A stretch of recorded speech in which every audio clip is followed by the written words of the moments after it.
Selamat pagi, rekan-rekan petani Indonesia dan pemirsa sekalian dimanapun Anda berada. Kembali bertemu dengan saya Hardinanto, petani dari Desa Taringsing, Kecamatan Pako, Kabupaten Barito Timur, Provinsi Kalimantan Tengah. Saat ini saya berada di kebun rambutan di Desa Taringsing. Ada beberapa teman atau rekan yang bertanya, kenapa Anda sangat kritis atau sering mengkritisi penanganan kasus dugaan pelecehan seksual yang dilakukan beberapa waktu yang lalu oleh seorang oknum pejabat atau kabid dari sebuah kantor dinas milik pemerintah Kabupaten Barito Timur. Jawaban saya sederhana. Kami atau saya dengan tersangka pelaku memang saling kenal. Kami berteman sejak lama dan saling bersahabat. Itu waktu beliau atau tersangka masih pintar. Jadi persahabatan kami itu sebenarnya sudah lama.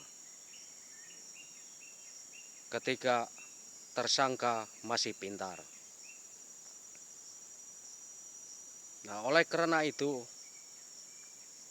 saya juga berpesan bahwa tidak boleh karena ada ikatan perkoncoan atau pertemanan. Lalu semangat kita untuk menegakkan budaya hukum dan tertib hukum lalu menjadi kendor dan lemah. Kita harus terus membangun budaya hukum dan tertib hukum. Tidak boleh kendor. Jangan karena ikatan perkoncoan lalu semangat itu menjadi lemah.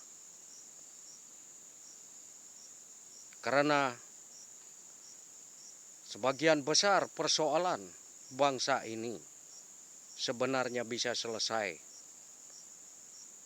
kalau adanya tertib hukum dan budaya hukum.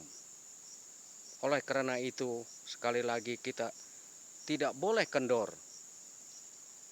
Bukankah setiap warga negara bersamaan hak dan kedudukannya di hadapan hukum dan pemerintahan?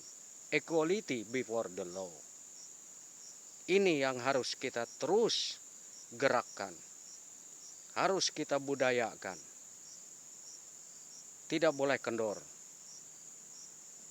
Sehingga tumbuh kesadaran. Siapapun dia, jangan menganggap bahwa ketika memegang kekuasaan atau jabatan yang secuil dan temporer itu, lalu menganggap dirinya boleh berbuat apapun terhadap orang lain.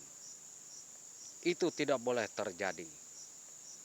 Yang kedua, kenapa saya mengatakan bahwa kasus dugaan pelecehan seksual tersebut harus dilakukan atau ditangani secara adil terhadap terduga pelaku. Karena kejadian atau peristiwanya atau lokusnya berada di area publik, di mana tempatnya adalah kantor dinas, tempat pelayanan publik, sehingga menjadi ranah publik. Yang berikutnya adalah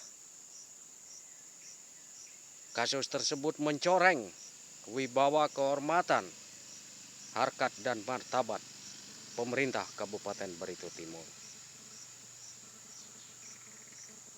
Lebih dari itu, bukankah setiap pejabat penyelenggara negara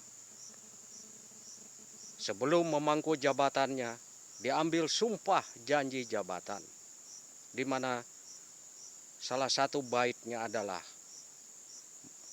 bersedia menegakkan dan menjalankan hukum, peraturan perundang-undangan dengan seluruh-seluruhnya. Oleh karena itu, perbuatan tersebut selain tercela dan mencemarkan nama baik para korban dan keluarga korban, juga bertentangan dengan sumpah atau janji jabatan. Inilah yang perlu diberikan tambahan hukuman pemberatan, sehingga menimbulkan efek jera bagi terduga pelaku. Bukankah pepatah mengatakan bahwa apa yang kita tanam itulah yang kita tuai? Tidak mungkin kita menanam nangka berbuah durian. Itulah pesan universalnya. Terima kasih telah menonton video ini. Mudah-mudahan bermanfaat. Salam dari saya Hardinanto, petani di Desa Tarinsing, Kabupaten Barito Timur. Terima kasih.